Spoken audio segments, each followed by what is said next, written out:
ನಮಸ್ಕಾರ ಬಂಧುಗಳೇ, ಈ ವಿಡಿಯೋದಲ್ಲಿ ನಾವು ಗಣಪತಿ ದೇವರ ಒಂದು ಅತ್ಯಂತ ದುರ್ಲಭ ಹಾಗೂ ಅನೇಕ ಶುಭ ಫಲಗಳನ್ನು ಕೊಡುವ ಮಂತ್ರವನ್ನು ಪಾರಾಯಣ ಮಾಡಿದ್ದೇವೆ.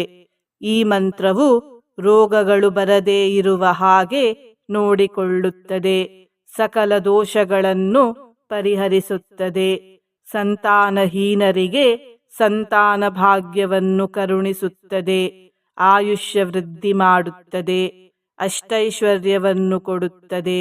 ಹಾಗೂ ಈ ಮಂತ್ರವನ್ನು ಪ್ರತಿದಿನ ಪಾರಾಯಣ ಅಥವಾ ಶ್ರವಣ ಮಾಡಿದರೆ ಜೀವನದಲ್ಲಿ ಶಾಂತಿ ತುಂಬಿರುತ್ತದೆ. ಹಾಗಾಗಿ ಈ ಮಂತ್ರವನ್ನು ಗಣಪತಿ ದೇವರನ್ನು ಸ್ಮರಿಸುತ್ತಾ ಪಾರಾಯಣ ಅಥವಾ ಶ್ರವಣ ಮಾಡಿ. ಇಂದಿನ ಮನೆಮದ್ದು ಹೀಗಿದೆ: ಮಲಬದ್ಧತೆಯ ಸಮಸ್ಯೆ ಹಲವಾರು ಆರೋಗ್ಯ ಸಮಸ್ಯೆಗಳಿಗೆ ಕಾರಣವಾಗುತ್ತದೆ. ಇದಕ್ಕೆ ಪರಿಹಾರ ಬಹಳ ಸರಳವಾಗಿದೆ. ಬೆಳಿಗ್ಗೆ ಆಹಾರ ಸೇವಿಸುವ ಮೊದಲು ಹಾಗೂ ರಾತ್ರಿ ಮಲಗುವ ಮೊದಲು 1 ಲೋಟ ಬಿಸಿ ನೀರನ್ನು ಕುಡಿಯಿರಿ. ಈ ರೀತಿ ಪ್ರತಿದಿನ ಮಾಡಿದರೆ ಮಲಬದ್ಧತೆ ದೂರವಾಗುತ್ತದೆ. ಬಂಧುಗಳೇ, ನೀವು ನಮ್ಮ ಚಾನಲಿಗೆ ಮೊದಲನೇ ಬಾರಿ ಬಂದಿದ್ದರೆ ಚಾನಲ್ ಅನ್ನು ಸಬ್ಸ್ಕ್ರೈಬ್ ಮಾಡಿ, ಹತ್ತಿರದ ಬೆಲ್ ಬಟನ್ ಒತ್ತಿ ಆಲ್ ಅನ್ನುವ ಆಪ್ಷನ್ ಅನ್ನು ಸೆಲೆಕ್ಟ್ ಮಾಡಿ. ನೀವು ಸಬ್ಸ್ಕ್ರೈಬ್ ಮಾಡಿದರೆ ನಮಗೂ ಇನ್ನೂ ಹೆಚ್ಚು ವಿಡಿಯೋ ಮಾಡಲು ಸ್ಫೂರ್ತಿ ಸಿಗುತ್ತದೆ ಮತ್ತು ನಿಮಗೂ ನಮ್ಮ ಹೊಸ ವಿಡಿಯೋ ಅಪ್ಲೋಡ್ ಆದ ತಕ್ಷಣವೇ ಸಿಗುತ್ತದೆ. ಮಂತ್ರಶ್ರವಣ ಮಾಡುವಾಗ ಓಂ ಗಣಪತಯೇ ನಮಃ ಎಂದು ಕಮೆಂಟ್ ಮಾಡಿ ಬಂಧುಗಳೇ. ಮಂತ್ರ ಪಾರಾಯಣವನ್ನು ಶುರು ಮಾಡೋಣ. ಅರೋಗತಾಂ ದೋಷತಾಂ ಸುಧಾರತಾಂ ಸುಪುತ್ರತಾಂ ಸಮಾಹಿತಾಯುರಷ್ಟಭೂತಿಮಭ್ಯುಪೈತಿ ಸೋಚಿರಾತ್. ಅರೋಗತಾಂ ದೋಷತಾಂ ಸುಧಾರತಾಂ ಸುಪುತ್ರತಾಂ ಸಮಾಹಿತಾಯುರಷ್ಟಭೂತಿಮಭ್ಯುಪೈತಿ ಸೋಚಿರಾತ್. ಅರೋಗತಾಂ ದೋಷತಾಂ ಸುಧಾರತಾಂ ಸುಪುತ್ರತಾಂ ಸಮಾಹಿತಾಯುರಷ್ಟಭೂತಿಮಭ್ಯುಪೈತಿ ಸೋಚಿರಾತ್. ಅರೋಗತಾಂ ದೋಷತಾಂ ಸುಧಾರತಾಂ ಸುಪುತ್ರತಾಂ ಸಮಾಹಿತಾಯುರಷ್ಟಭೂತಿಮಭ್ಯುಪೈತಿ ಸೋಚಿರಾತ್. ಅರೋಗತಾಂ ದೋಷತಾಂ ಸುಧಾರತಾಂ ಸುಪುತ್ರತಾಂ ಸಮಾಹಿತಾಯುರಷ್ಟಭೂತಿಮಭ್ಯುಪೈತಿ ಸೋಚಿರಾತ್. ಅರೋಗತಾಂ ದೋಷತಾಂ ಸುಧಾರತಾಂ ಸುಪುತ್ರತಾಂ ಸಮಾಹಿತಾಯುರಷ್ಟಭೂತಿಮಭ್ಯುಪೈತಿ ಸೋಚಿರಾತ್. ಅರೋಗತಾಂ ದೋಷತಾಂ ಸುಧಾರತಾಂ ಸುಪುತ್ರತಾಂ ಸಮಾಹಿತಾಯುರಷ್ಟಭೂತಿಮಭ್ಯುಪೈತಿ ಸೋಚಿರಾತ್. ಅರೋಗತಾಂ ದೋಷತಾಂ ಸುಧಾರತಾಂ ಸುಪುತ್ರತಾಂ ಸಮಾಹಿತಾಯುರಷ್ಟಭೂತಿಮಭ್ಯುಪೈತಿ ಸೋಚಿರಾತ್. ಅರೋಗತಾಂ ದೋಷತಾಂ ಸುಧಾರತಾಂ ಸುಪುತ್ರತಾಂ ಸಮಾಹಿತಾಯುರಷ್ಟಭೂತಿಮಭ್ಯುಪೈತಿ ಸೋಚಿರಾತ್. ಅರೋಗತಾಂ ದೋಷತಾಂ ಸುಧಾರತಾಂ ಸುಪುತ್ರತಾಂ ಸಮಾಹಿತಾಯುರಷ್ಟಭೂತಿಮಭ್ಯುಪೈತಿ ಸೋಚಿರಾತ್. ಅರೋಗತಾಂ ದೋಷತಾಂ ಸುಧಾರತಾಂ ಸುಪುತ್ರತಾಂ ಸಮಾಹಿತಾಯುರಷ್ಟಭೂತಿಮಭ್ಯುಪೈತಿ ಸೋಚಿರಾತ್. ಅರೋಗತಾಂ ದೋಷತಾಂ ಸುಧಾರತಾಂ ಸುಪುತ್ರತಾಂ ಸಮಾಹಿತಾಯುರಷ್ಟಭೂತಿಮಭ್ಯುಪೈತಿ ಸೋಚಿರಾತ್. ಅರೋಗತಾಂ ದೋಷತಾಂ ಸುಧಾರತಾಂ ಸುಪುತ್ರತಾಂ ಸಮಾಹಿತಾಯುರಷ್ಟಭೂತಿಮಭ್ಯುಪೈತಿ ಸೋಚಿರಾತ್. ಅರೋಗತಾಂ ದೋಷತಾಂ ಸುಧಾರತಾಂ ಸುಪುತ್ರತಾಂ ಸಮಾಹಿತಾಯುರಷ್ಟಭೂತಿಮಭ್ಯುಪೈತಿ ಸೋಚಿರಾತ್. ಅರೋಗತಾಂ ದೋಷತಾಂ ಸುಧಾರತಾಂ ಸುಪುತ್ರತಾಂ ಸಮಾಹಿತಾಯುರಷ್ಟಭೂತಿಮಭ್ಯುಪೈತಿ ಸೋಚಿರಾತ್. ಅರೋಗತಾಂ ದೋಷತಾಂ ಸುಧಾರತಾಂ ಸುಪುತ್ರತಾಂ ಸಮಾಹಿತಾಯುರಷ್ಟಭೂತಿಮಭ್ಯುಪೈತಿ ಸೋಚಿರಾತ್. ಅರೋಗತಾಂ ದೋಷತಾಂ ಸುಧಾರತಾಂ ಸುಪುತ್ರತಾಂ ಸಮಾಹಿತಾಯುರಷ್ಟಭೂತಿಮಭ್ಯುಪೈತಿ ಸೋಚಿರಾತ್.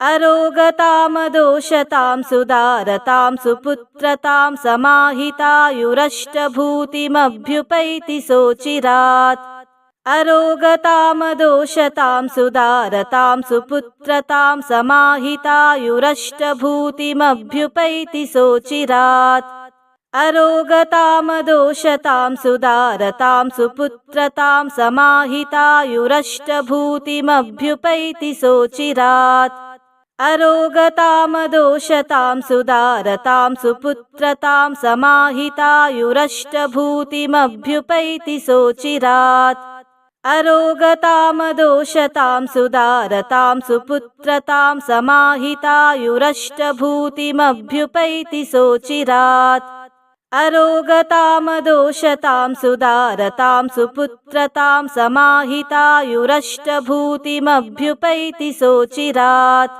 अरोगतामदोषतां सुदारतां सुपुत्रतां समाहितायुरष्टभूतिमभ्युपैति सोचिरात् अरोगतामदोषतां सुदारतां सुपुत्रतां समाहितायुरष्टभूतिमभ्युपैति सोचिरात् अरोगतामदोषतां सुदारतां सुपुत्रतां समाहितायुरष्टभूतिमभ्युपैति सोचिरात् अरोगतामदोषतां सुदारतां सुपुत्रतां समाहितायुरष्टभूतिमभ्युपैति सोचिरात् अरोगतामदोषतां सुदारतां सुपुत्रतां समाहितायुरष्टभूतिमभ्युपैति सोचिरात् अरोगतामदोषतां सुदारतां सुपुत्रतां समाहितायुरष्टभूतिमभ्युपैति सोचिरात्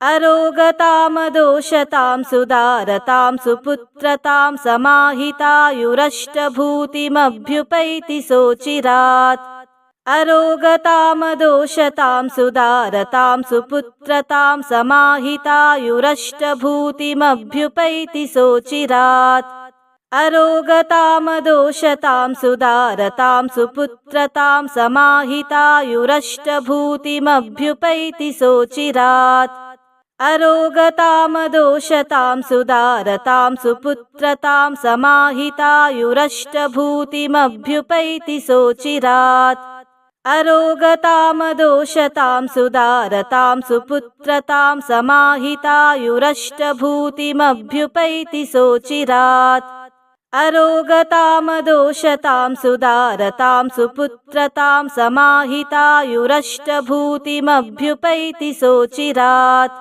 अरोगतामदोषतां सुदारतां सुपुत्रतां समाहितायुरष्टभूतिमभ्युपैति सोचिरात् अरोगतामदोषतां सुदारतां सुपुत्रतां समाहितायुरष्टभूतिमभ्युपैति सोचिरात् अरोगतामदोषतां सुदारतां सुपुत्रतां समाहितायुरष्टभूतिमभ्युपैति सोचिरात् अरोगतामदोषतां सुदारतां सुपुत्रतां समाहितायुरष्टभूतिमभ्युपैति सोचिरात् अरोगतामदोषतां सुदारतां सुपुत्रतां समाहितायुरष्टभूतिमभ्युपैति सोचिरात् अरोगतामदोषतां सुदारतां सुपुत्रतां समाहितायुरष्टभूतिमभ्युपैति सोचिरात् अरोगतामदोषतां सुदारतां सुपुत्रतां समाहितायुरष्टभूतिमभ्युपैति सोचिरात् अरोगतामदोषतां सुदारतां सुपुत्रतां समाहितायुरष्टभूतिमभ्युपैति सोचिरात् अरोगतामदोषतां सुदारतां सुपुत्रतां समाहितायुरष्टभूतिमभ्युपैति सोचिरात् अरोगतामदोषतां सुदारतां सुपुत्रतां समाहितायुरष्टभूतिमभ्युपैति सोचिरात् अरोगतामदोषतां सुदारतां सुपुत्रतां समाहितायुरष्टभूतिमभ्युपैति सोचिरात् अरोगतामदोषतां सुदारतां सुपुत्रतां समाहितायुरष्टभूतिमभ्युपैति सोचिरात्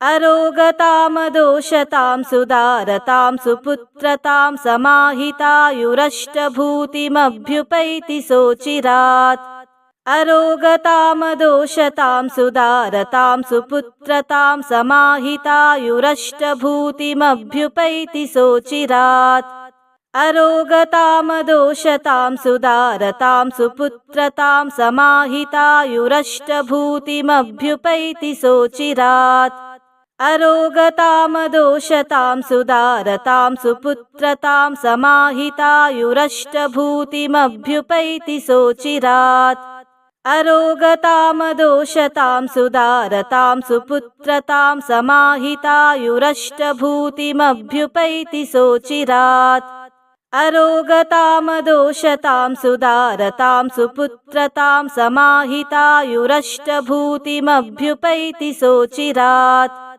अरोगतामदोषतां सुदारतां सुपुत्रतां समाहितायुरष्टभूतिमभ्युपैति सोचिरात् अरोगतामदोषतां सुदारतां सुपुत्रतां समाहितायुरष्टभूतिमभ्युपैति सोचिरात् अरोगतामदोषतां सुदारतां सुपुत्रतां समाहितायुरष्टभूतिमभ्युपैति सोचिरात् अरोगतामदोषतां सुदारतां सुपुत्रतां समाहितायुरष्टभूतिमभ्युपैति सोचिरात् अरोगतामदोषतां सुदारतां सुपुत्रतां समाहितायुरष्टभूतिमभ्युपैति सोचिरात् अरोगतामदोषतां सुदारतां सुपुत्रतां समाहितायुरष्टभूतिमभ्युपैति सोचिरात् अरोगतामदोषतां सुदारतां सुपुत्रतां समाहितायुरष्टभूतिमभ्युपैति सोचिरात् अरोगतामदोषतां सुदारतां सुपुत्रतां समाहितायुरष्टभूतिमभ्युपैति सोचिरात् अरोगतामदोषतां सुदारतां सुपुत्रतां समाहितायुरष्टभूतिमभ्युपैति सोचिरात् अरोगतामदोषतां सुदारतां सुपुत्रतां समाहितायुरष्टभूतिमभ्युपैति सोचिरात् अरोगतामदोषतां सुदारतां सुपुत्रतां समाहितायुरष्टभूतिमभ्युपैति सोचिरात् अरोगतामदोषतां सुदारतां सुपुत्रतां समाहितायुरष्टभूतिमभ्युपैति सोचिरात् अरोगतामदोषतां सुदारतां सुपुत्रतां समाहितायुरष्टभूतिमभ्युपैति सोचिरात् अरोगतामदोषतां सुदारतां सुपुत्रतां समाहितायुरष्टभूतिमभ्युपैति सोचिरात् अरोगतामदोषतां सुदारतां सुपुत्रतां समाहितायुरष्टभूतिमभ्युपैति सोचिरात् अरोगतामदोषतां सुदारतां सुपुत्रतां समाहितायुरष्टभूतिमभ्युपैति सोचिरात् अरोगतामदोषतां सुदारतां सुपुत्रतां समाहितायुरष्टभूतिमभ्युपैति सोचिरात् अरोगतामदोषतां सुदारतां सुपुत्रतां समाहितायुरष्टभूतिमभ्युपैति सोचिरात् अरोगतामदोषतां सुदारतां सुपुत्रतां समाहितायुरष्टभूतिमभ्युपैति सोचिरात् अरोगतामदोषतां सुदारतां सुपुत्रतां समाहितायुरष्टभूतिमभ्युपैति सोचिरात् अरोगतामदोषतां सुदारतां सुपुत्रतां समाहितायुरष्टभूतिमभ्युपैति सोचिरात् अरोगतामदोषतां सुदारतां सुपुत्रतां समाहितायुरष्टभूतिमभ्युपैति सोचिरात् अरोगतामदोषतां सुदारतां सुपुत्रतां समाहितायुरष्टभूतिमभ्युपैति सोचिरात् अरोगतामदोषतां सुदारतां सुपुत्रतां समाहितायुरष्टभूतिमभ्युपैति सोचिरात् अरोगतामदोषतां सुदारतां सुपुत्रतां समाहितायुरष्टभूतिमभ्युपैति सोचिरात् अरोगतामदोषतां सुदारतां सुपुत्रतां समाहितायुरष्टभूतिमभ्युपैति सोचिरात् अरोगतामदोषतां सुदारतां सुपुत्रतां समाहितायुरष्टभूतिमभ्युपैति सोचिरात् अरोगतामदोषतां सुदारतां सुपुत्रतां समाहितायुरष्टभूतिमभ्युपैति सोचिरात् अरोगतामदोषतां सुदारतां सुपुत्रतां समाहितायुरष्टभूतिमभ्युपैति सोचिरात् अरोगतामदोषतां सुदारतां सुपुत्रतां समाहितायुरष्टभूतिमभ्युपैति सोचिरात् अरोगतामदोषतां सुदारतां सुपुत्रतां समाहितायुरष्टभूतिमभ्युपैति सोचिरात् अरोगतामदोषतां सुदारतां सुपुत्रतां समाहितायुरष्टभूतिमभ्युपैति सोचिरात् अरोगतामदोषतां सुदारतां सुपुत्रतां समाहितायुरष्टभूतिमभ्युपैति सोचिरात् अरोगतामदोषतां सुदारतां सुपुत्रतां समाहितायुरष्टभूतिमभ्युपैति सोचिरात् अरोगतामदोषतां सुदारतां सुपुत्रतां समाहितायुरष्टभूतिमभ्युपैति सोचिरात् अरोगतामदोषतां सुदारतां सुपुत्रतां समाहितायुरष्टभूतिमभ्युपैति सोचिरात् अरोगतामदोषतां सुदारतां सुपुत्रतां समाहितायुरष्टभूतिमभ्युपैति सोचिरात् अरोगतामदोषतां सुदारतां सुपुत्रतां समाहितायुरष्टभूतिमभ्युपैति सोचिरात् अरोगतामदोषतां सुदारतां सुपुत्रतां समाहितायुरष्टभूतिमभ्युपैति सोचिरात् अरोगतामदोषतां सुदारतां सुपुत्रतां समाहितायुरष्टभूतिमभ्युपैति सोचिरात् अरोगतामदोषतां सुदारतां सुपुत्रतां समाहितायुरष्टभूतिमभ्युपैति सोचिरात् अरोगतामदोषतां सुदारतां सुपुत्रतां समाहितायुरष्टभूतिमभ्युपैति सोचिरात्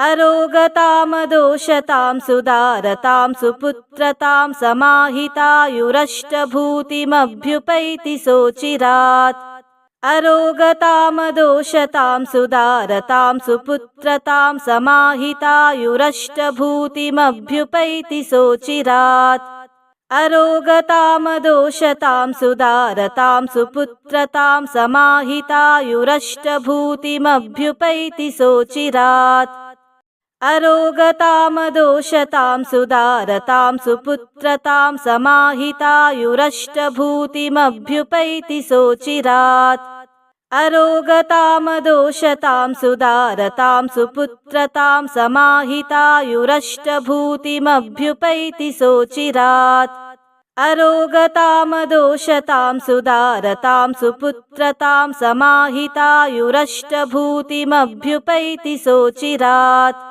अरोगतामदोषतां सुदारतां सुपुत्रतां समाहितायुरष्टभूतिमभ्युपैति सोचिरात् अरोगतामदोषतां सुदारतां सुपुत्रतां समाहितायुरष्टभूतिमभ्युपैति सोचिरात् अरोगतामदोषतां सुदारतां सुपुत्रतां समाहितायुरष्टभूतिमभ्युपैति सोचिरात् अरोगतामदोषतां सुदारतां सुपुत्रतां समाहितायुरष्टभूतिमभ्युपैति सोचिरात् अरोगतामदोषतां सुदारतां सुपुत्रतां समाहितायुरष्टभूतिमभ्युपैति सोचिरात् अरोगतामदोषतां सुदारतां सुपुत्रतां समाहितायुरष्टभूतिमभ्युपैति सोचिरात् अरोगतामदोषतां सुदारतां सुपुत्रतां समाहितायुरष्टभूतिमभ्युपैति सोचिरात् अरोगतामदोषतां सुदारतां सुपुत्रतां समाहितायुरष्टभूतिमभ्युपैति सोचिरात्